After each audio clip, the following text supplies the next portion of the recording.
Narito ang ulo ng mga balita sa mga oras na ito. Malacanang umaasang hindi maaantala ang pagpasa ng mga prayoridad na batas ng administrasyon dahil sa bangayan sa Senado. Papel ng Pilipinas bilang chair ng ASEAN nakatulong para palakasin ang turismo. Binayarang benefit claims ng PhilHealth sa unang 4 na buwan ng 2026 umabot ng 143 billion pesos.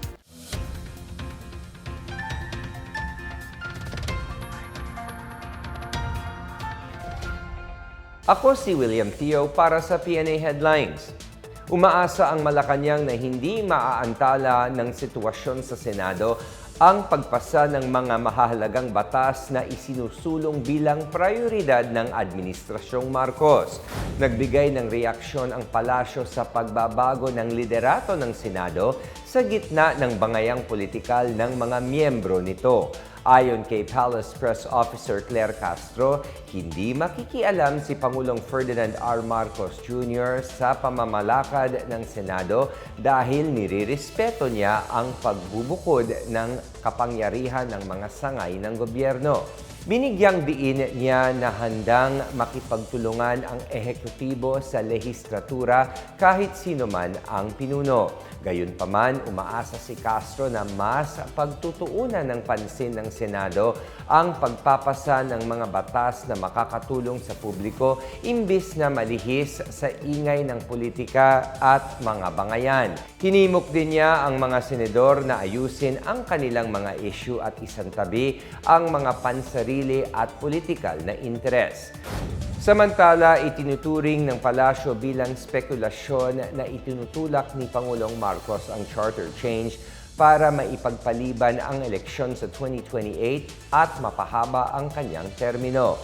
Ayon kay Castro, hindi na pag-uusapan ang anuman mungkahi para baguhin ang saligang batas sa mga pagpupulong sa palasyo.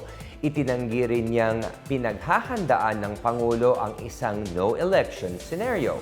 Dagdag ni Castro, nakatutok ang Pangulo sa pagdating ng El Nino at iba pang issue ng pamamahala.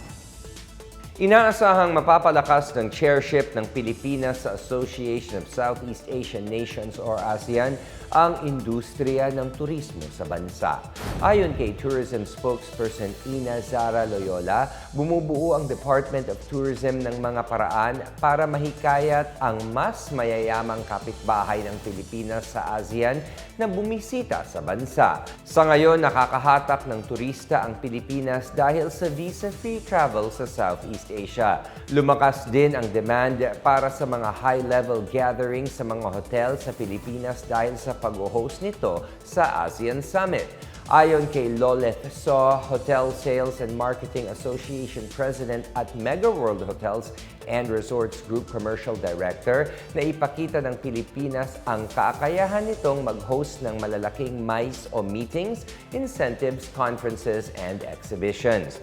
Payo ni So, dapat palakasin ng bansa ang kakayahan nito na mag-host ng mga event para makahatak ng pangmatagalang demand mula sa mga banyagang customer.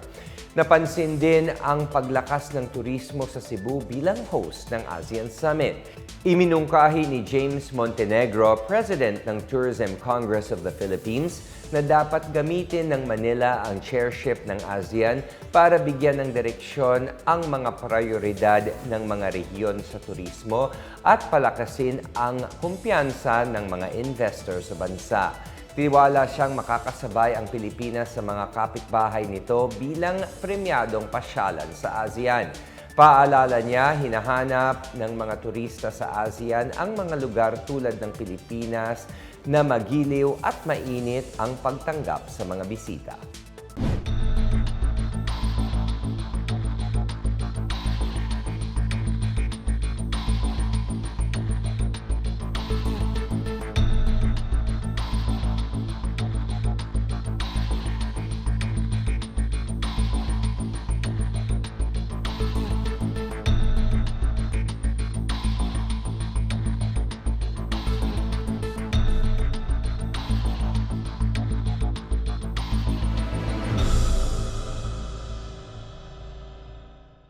Pumalo sa 143.22 billion pesos ang binayarang benefit claims ng PhilHealth sa buong bansa mula Enero hanggang Abril ngayong taon.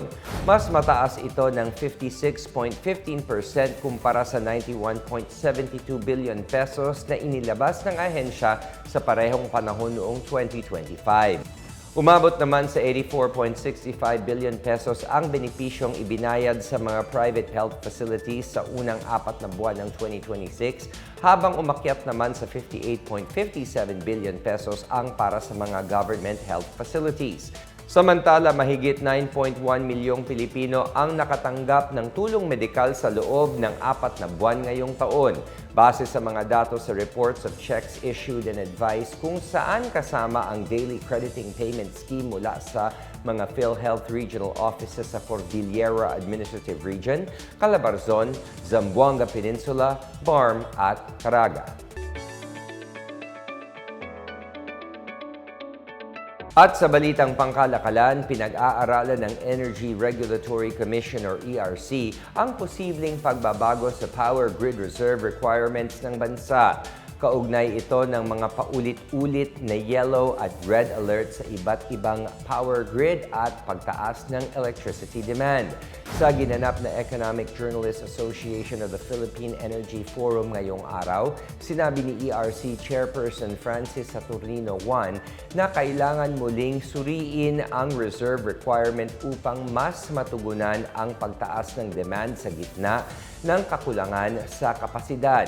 Karaniwan aniyang nagkakaroon ng flexibility shortages sa gabi kapag mas maraming ilaw ang ginagamit ng mga consumer ilang oras matapos ang pinakamataas na electricity demand bandang alas 2 ng hapon.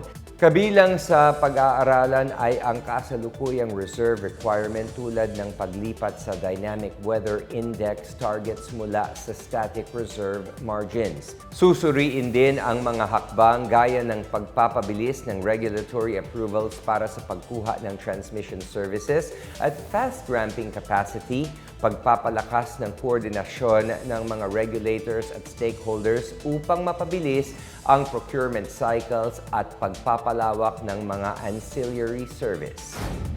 Samantala, hinihikayat ng Department of Tourism kasama ang Intramuros Administration ang mga overseas Filipino worker na bumisita sa makasaysayang walled city ng Intramuros sa ilalim ng Pasyal Pamilya Program.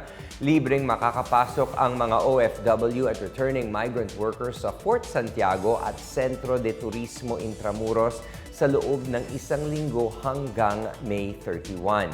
Maaari nilang sulitin ang free guided heritage tours kasama ang kanilang mga pamilya at kamag-anak. Maaari magsama ng hanggang 4 na kasama ang bawat kwalipikadong OFW basta't may dalang valid overseas certificate at OWA ID bago makapasok sa mga pasyalan. Ayon sa DOT, inilunsad ang Pasyal Pamilya Program bilang pagkilala sa mahalagang ambag at sakripisyo ng mga OFW bilang modernong bayani ng bansa. At yan ang pinakabago at pinakamainit na balita sa mga oras na ito, hatid sa inyo ng PNA Headlines. Para sa iba pang mga balita at impormasyon, bisitahin lamang ang aming website pna.gov.ph o ang aming Facebook at X account na Philippine News Agency. Mapapanood din ang PNA Headlines sa pamamagitan ng link sa website ng News and Information Bureau, sa ilalim ng PNA News at sa YouTube account ng Philippine News Agency. Ako si William Theo at ito ang PNA Headlines, naghahatid ng mga balitang nagbubuklod sa bagong Pilipinas.